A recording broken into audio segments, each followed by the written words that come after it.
I didn't mean, the young man started, his voice quieter now, but Dan cut him off.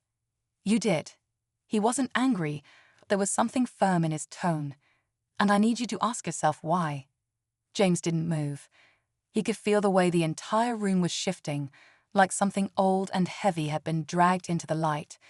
He had been in places like this before, but this time he wasn't alone.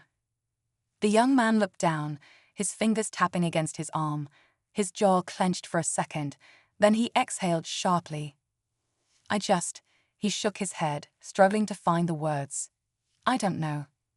Dan studied him for a second, then pulled out one of the diner's stools and sat down like he wasn't in the middle of a standoff. Let me tell you something about this man, he said, nodding toward James. He's the reason I made it back home. More than once. James didn't react, but he felt something stir in his chest. Dan leaned forward slightly. We were in places you wouldn't believe, he said, his voice lower now, drawing the young man in. Places where nothing made sense, where you didn't know if the next second was your last. And in those moments, you don't care what color the guy next to you is. You just care that he's got your back. And James, he always had mine. The young man swallowed hard. He still wasn't looking at James, but something about his posture had changed. The stiffness in his shoulders had loosened just slightly, the way someone does when they're realizing they might be on the wrong side of something bigger than themselves.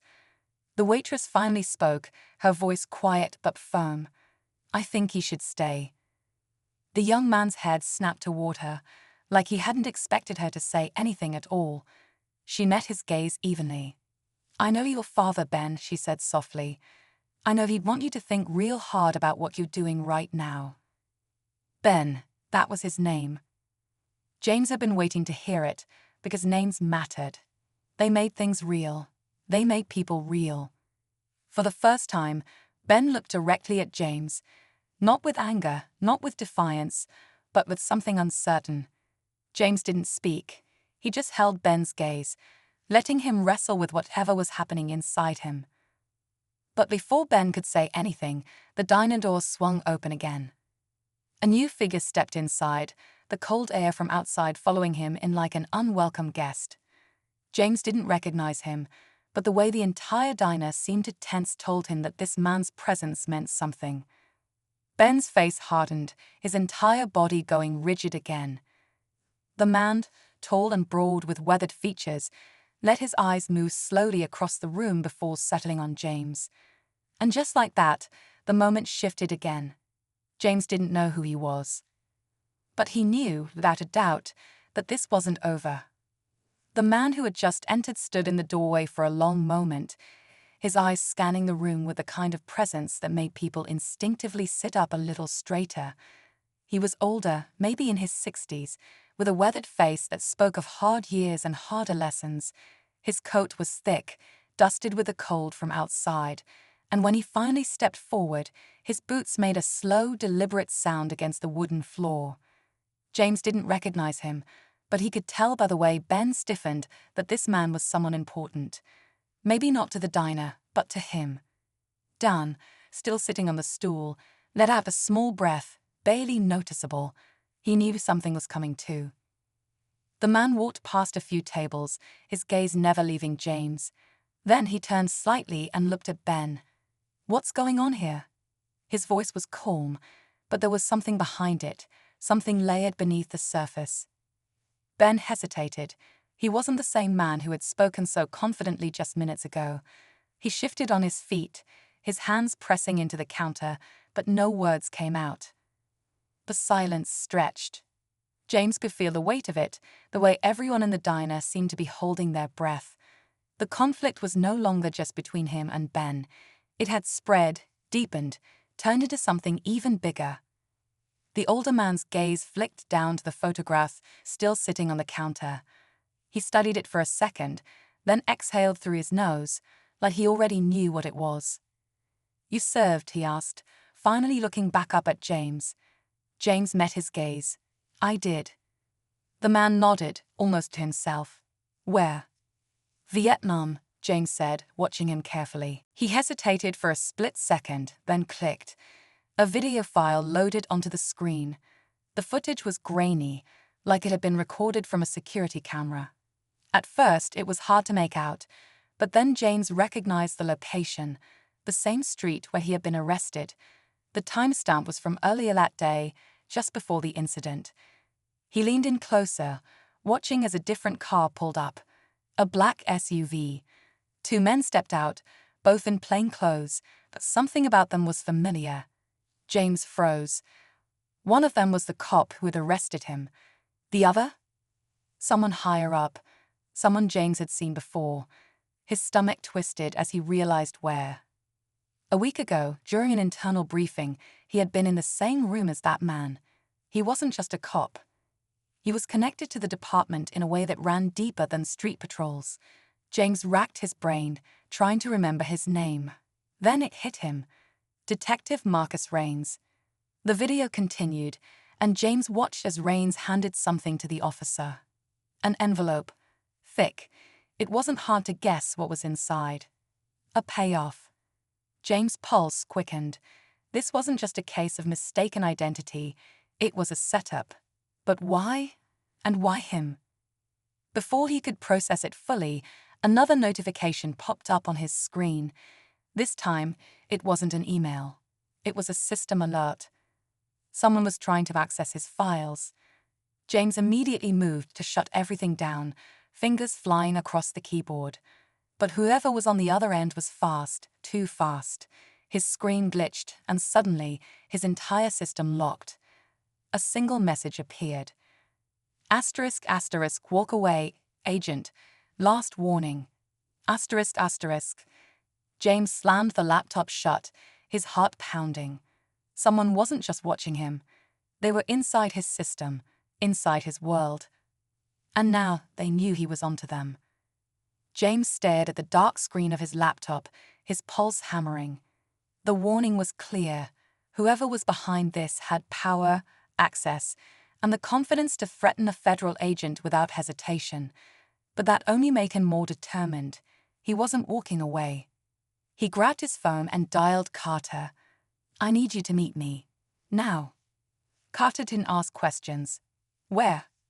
Somewhere quiet. Minutes later, they met in a dimly lit parking garage, the kind of place where conversations stayed private. James didn't waste time. He pulled out his phone and showed Carter the video. Raines was there. Before the arrest, he handed the officer something. This wasn't a mistake. This was planned. Carter's expression darkened. That explains a lot. But why you? James shook his head. I don't know yet. But someone inside our system is trying to shut me down. They locked my laptop. If they can do that, they know what I've seen. Carter exhaled sharply, running a hand over his face. We need to move fast. He glanced around, lowering his voice. I have a contact. Someone in cyber forensics. If they hacked you, we can trace them back. They drove in silence to a safe location where Carter's contact, a tech specialist named Mia, was already waiting. She plugged in James' laptop, her fingers flying over the keyboard. The screen flickered, then came back to life. Mia's eyes widened. This isn't just a routine hack. They planted something. James leaned in. Planted what? She pointed at a hidden file deep in his system. It's a setup. They're trying to pin something on you. James' blood ran cold. It wasn't just about shutting him up. They were trying to frame him. Before he could respond, his phone rang. Unknown number. He hesitated, then answered. A voice, calm and familiar, came through. I told you to walk away. James' grip tightened on the phone. Not my style. The voice sighed. Then you leave me no choice. The call ended. Maya looked up, alarmed. James, we have a problem. She turned the screen toward him. His FBI credentials, his entire work profile, were being erased in real time. James felt his stomach drop. They weren't just setting him up. They were erasing him. Carter grabbed his arm. We need to go. Now. But before they could move, the parking lot outside flooded with headlights. Black SUVs. Doors opening. Heavy footsteps. Then, stepping out of the lead vehicle, Detective Marcus Raines. He adjusted his coat, watching James with something between amusement and warning. You had every chance to walk away.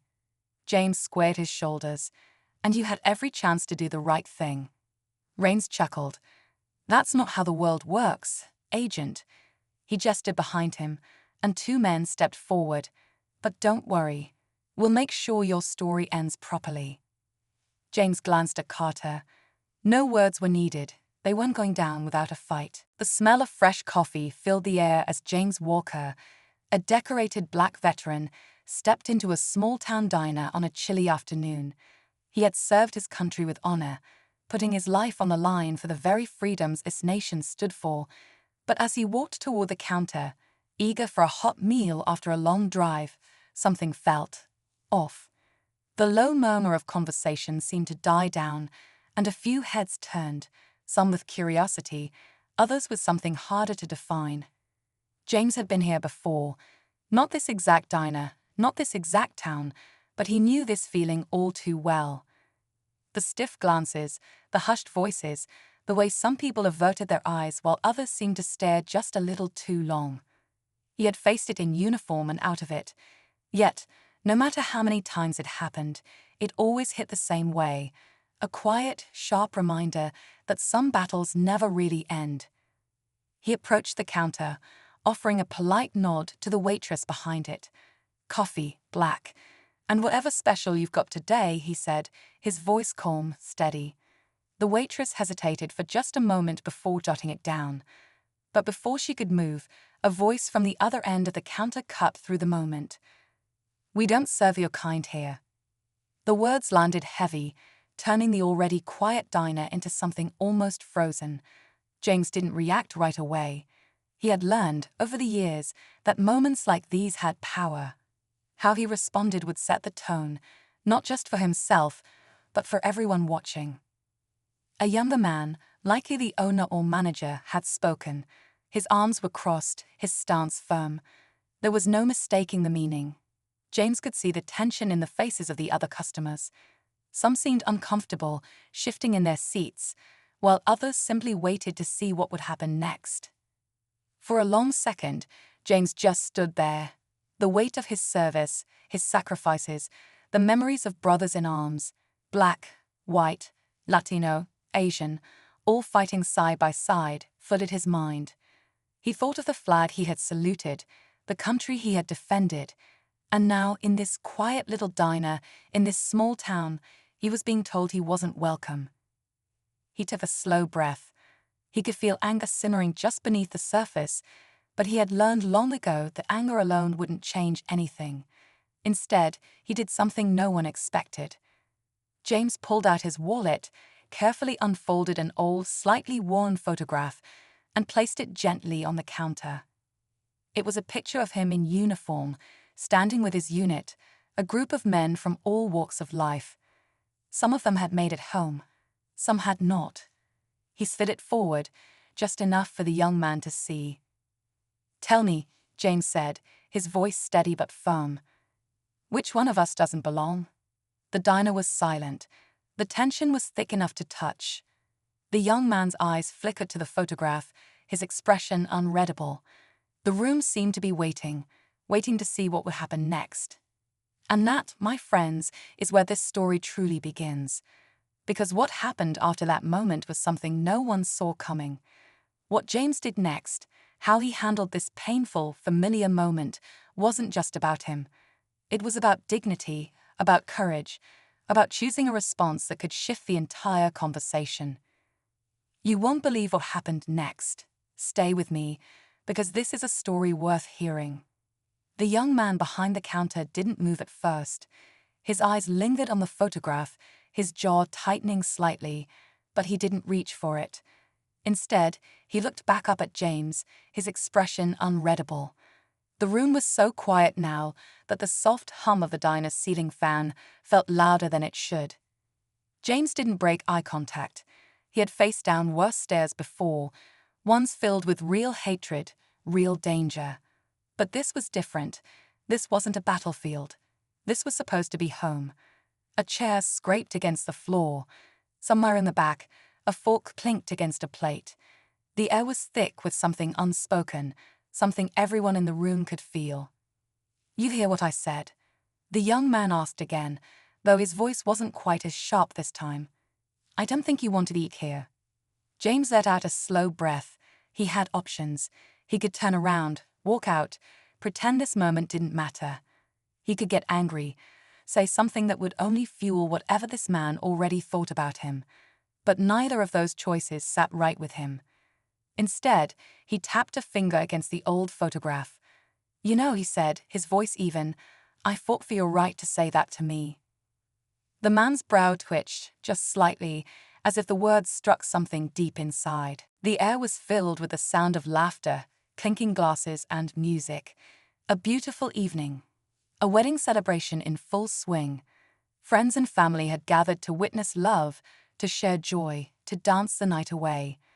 But in a matter of minutes, that joy would turn into shock. That celebration would turn into chaos. Among the guests was James Carter, a well-respected man. A former CIA agent. A man who had dedicated his life to protecting this country, serving in dangerous missions most people would never know about. He wasn't just any guest. He was family to the bride. And tonight, he was simply here to celebrate, to relax, to enjoy a rare moment of peace. Then, the police arrived. It started as a murmur through the crowd. A few whispers, a few confused glances. No one knew why they were here, but the presence of multiple officers at a wedding was enough to make people uneasy. And then, before anyone could fully process what was happening, they were moving toward James. "Put your hands up." The command sliced through the night, stopping conversations, silencing laughter. James turned, his face calm but confused. He had no idea why they were here. No idea why they were targeting him. He wasn't resisting. He wasn't causing trouble. And yet, within seconds, they were grabbing him, pulling his arms behind his back, tightening cuffs around his wrists. The guests watched in shock. Some tried to intervene, asking what was going on. The bride herself, his own niece, begged them to stop. "He's done nothing wrong," she cried, but the officers ignored her. They ignored all of them. James tried to speak. "I'm a federal agent," he told them, his voice steady despite the growing tension. "This is a mistake." But they didn't care. They didn't listen. Instead, they pushed him down. Hard. Gasps filled the air. Someone started recording. Someone else screamed. The moment was surreal. A man who had spent years protecting others, now being treated like a criminal, at his own family's wedding. The same hands that had carried classified intelligence, that had saved lives, that had upheld the law, were now forced behind his back as if he were a threat. But here's the shocking part. James Carter fit the description of a suspect in the area. That's what they claimed. That's the reason they gave. A vague, flimsy excuse to justify their actions. But anyone watching could see the truth, could feel it. This wasn't about justice. This was about something else. The cameras were rolling now, the videos spreading, people demanding answers. Would they come? Would the truth come out before it was too late? Or would this be another case swept under the rug?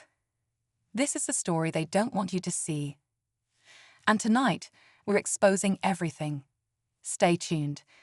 James Carter lay face down on the pavement, his cheek pressed against the cold concrete. The weight of an officer's knee dug into his back. The voices around him blurred into a mix of outrage and confusion. Someone was shouting his name. Someone was crying. The wedding, just moments ago a scene of happiness, had turned into a nightmare. His mind raced. How did this happen? How did a night meant for celebration turn into this? He had spent years in dangerous situations, missions that put his life on the line, but he had never felt this kind of helplessness. This wasn't a battlefield. This wasn't an enemy operation. This was home, surrounded by people he loved. And yet, he was being treated like a threat. One of the officers yanked him up roughly, forcing him onto his knees. Another patted him down, searching for weapons. James could feel the adrenaline surging through him, but he kept his voice steady. I need you to check my credentials. I'm a federal agent. You're making a mistake. But they didn't stop. The officer holding him smirked. Yeah, and I'm the president, he muttered under his breath, tightening the cuffs. The guests weren't standing still anymore. They were demanding answers, shouting at the officers. The groom, a longtime friend of James, stepped forward, his hands up. You don't understand. He's not who you think he is. Just check his ID. The lead officer turned, his expression unreadable. Sir, step back. The groom didn't move. Not until you tell us why you are doing this. The tension was thick. A few guests are already filming, their phones capturing every second. The bride, tears running down her face, begged again. Please, let him go. He's innocent. But the officers weren't backing down. James took a deep breath, forcing himself to stay calm. He had been in enough high-pressure situations to know that losing control wouldn't help. But there was something about the way they looked at him, like he wasn't a man, like he wasn't worth listening to. Then, one of the officers finally spoke. Dan finally spoke up, his voice steady. Thing is, mistakes don't have to define you. But ignoring them, that's what does the real damage. The older man, the father, looked at Ben, his gaze steady. You need to make this right, son. Ben's shoulders tensed, the weight of it all settling on him. He had started this, and now every set of eyes in the diner was waiting to see what he would do next. But before he could speak, the sound of a car pulling up outside cut through the silence. The headlights flashed through the window, bright against the dim interior of the diner. James didn't move, but something in his gut told him this wasn't just another passerby stopping for coffee. Something bigger was coming. And whatever it was about to change everything. The headlights outside cut through the diner's dim glow, casting long shadows against the walls. The hum of the engine filled the silence, steady but heavy, like whoever had just arrived was in no hurry to step inside. James didn't turn toward the window, but he could feel it. Something was shifting again. Ben's brother exchanged a glance with their father, something unsaid passing between them. The older man sighed, his fingers tightening on the counter for just a second before he turned toward the door. Stay put, he muttered to his sons, and then he stepped outside. The cold wind rushed in as the door swung shut behind him. James watched through the glass, his instincts sharp. The older man approached the car, shoulders squared, his breath visible in the crisp air. The driver's side door finally opened, and a man stepped out. He was tall, built like someone who had seen his fair share of fights, and the way he carried himself said he wasn't just here for a friendly chat. Inside the diner, Ben's knee bounced under the counter. His hands clenched, then released, his thoughts clearly running ahead of him. His brother leaned in, voice low. What did you do? Ben didn't answer right away. His jaw was tight, his eyes locked on his father outside. James didn't need to hear the words to know the truth. Ben had called someone before his father had, and now that someone was here. Dan shifted slightly on his stool, his eyes flicking toward James. You ready for this? James exhaled through his nose. Always. Outside, the conversation between Ben's father and the new arrival was getting tense. The man from the car gestured sharply, his face set in stone. Whatever was being said wasn't friendly. Then, without warning, he took a step toward the diner. James sat a little straighter.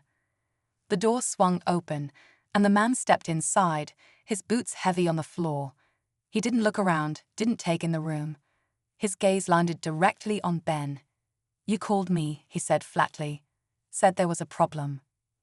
Ben hesitated. His father stepped in behind the man, his face hard, unreadable. For the first time that night, Ben looked small. His lips parted, but no words came out. The man scoffed.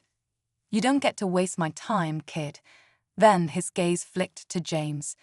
He studied him, his brow furrowing slightly, like he had expected someone different.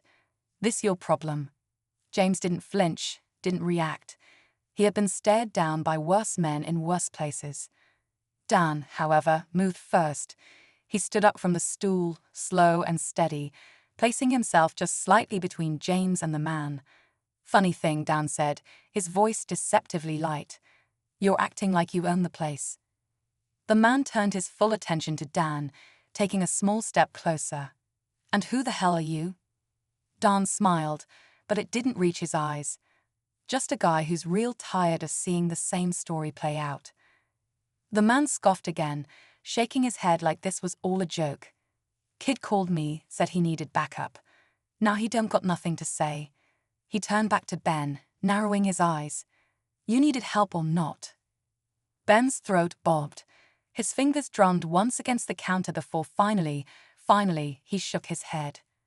The man stared at him for a long second. "You sure about that?" Ben swallowed hard. Then, quieter, steadier, "Yeah, I'm sure." A beat of silence. The man exhaled sharply, looking past Ben to his father. "You put him up to this?" His father didn't blink. He made his own choice. The man muttered something under his breath, then shook his head again, clearly annoyed. Without another word, he turned on his heel and stalked back toward the door. The second he was gone, the air in the diner seemed to shift again, like an invisible weight had lifted. "He matches the description of a suspect." A few people in the crowd gasped. Others scoffed. James narrowed his eyes. "What description?" Silence. No real answer, just a vague justification that could mean anything. A standard line, something easy to say when they had nothing else. His jaw clenched. He knew this game. He had worked in intelligence long enough to recognize when someone was covering their tracks. But this time, he wasn't on the other side of it. This time, he was the target. And then, something changed. Another officer approached. He looked younger, maybe new to the force. He glanced around, seeing the cameras, the growing anger of the crowd. For the first time, there was hesitation. He leaned toward his superior and muttered something. The lead officer's expression darkened. James watched closely. He could see the shift, the realization that they might have made a mistake. But would they admit it? Or would they double down? The guests were still pushing for answers. Some were already on the phone, calling lawyers, calling news stations. James knew how these situations could end. He had seen it before. Sometimes the truth didn't matter. Sometimes the only thing that mattered was control. And right now, they had all the control. The night wasn't over. And neither was the fight for the truth. The crowd wasn't letting this go. Voices grew louder, the frustration rising like heat in the night air. The guests weren't just bystanders anymore. They were witnesses, standing together, demanding answers. Phones stayed raised, recording every second, every movement, every word. The officers had to know this was getting out of control. But instead of backing down, they seemed more determined to end this on their terms. James stayed still, his hands still locked behind his back. His breathing was steady, but his mind was racing. He had trained for high-stakes situations, but nothing had prepared him for being treated like this, like he was nothing more than a suspect, a problem that needed to be handled. The younger officer, the one who had hesitated earlier, looked uneasy now.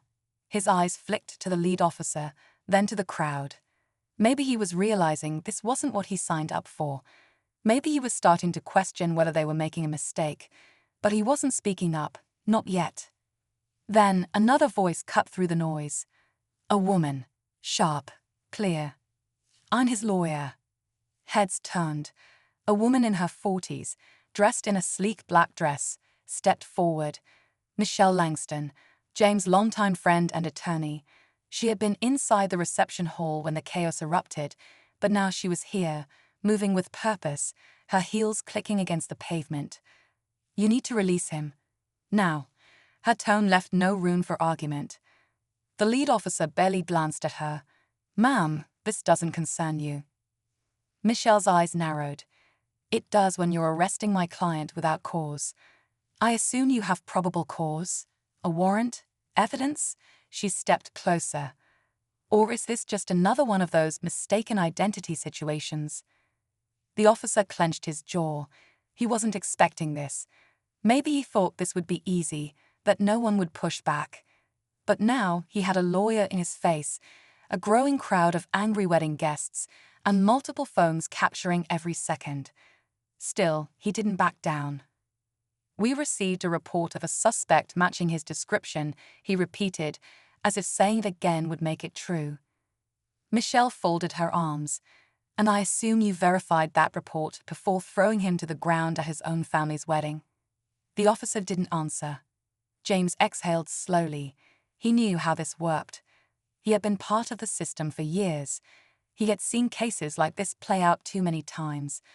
But knowing didn't make it any easier. It didn't erase the fact that right now he wasn't a decorated federal agent in their eyes.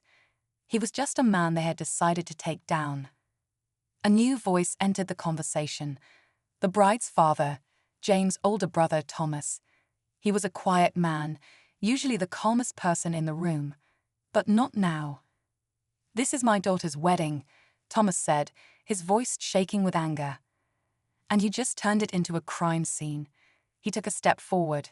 "You've made a mistake, and we all know it." For a brief moment, something flickered across the officer's face. Uncertainty. Doubt, but it was gone in an instant. "This isn't the place to have this discussion," he said coldly. Michelle let out a dry laugh. Oh, it was the place for an arrest. The tension was unbearable now. The officers were in too deep, and they knew it. They had a decision to make: dig in further or admit fault. James watched them carefully. He had been in too many negotiations to miss the signs. They were looking for a way out. But the question was, what would they do next?